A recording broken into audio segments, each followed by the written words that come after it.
झोल में पुछड़ी जे आपातगारनि पाणी जी खोट ख़िलाफ़ एहतजाजी मुज़ाहिरो करे धरणो हयो आहे। उन हवाले सां वधीक अपडेट करण जे लाइ असां टेलीफोन लाइन ते मौजूद आहे झोल मां महरान टीवी जो रिपोर्टर ग़ुलाम क़ादिर मलुकाणी। जी ग़ुलाम क़ादिर, वधीक अपडेट कजो।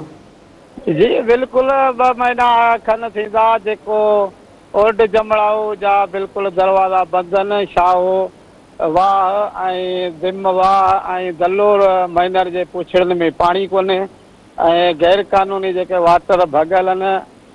डायरेक्टर नारा कैनाल खे बि शिकायतूं कयूं आहिनि, इंजीनियर खे बि शिकायतूं कयूं आहिनि, पर हू जेको हिननि ॻाल्हि ॿुधण लाइ तयारु कोन्हे।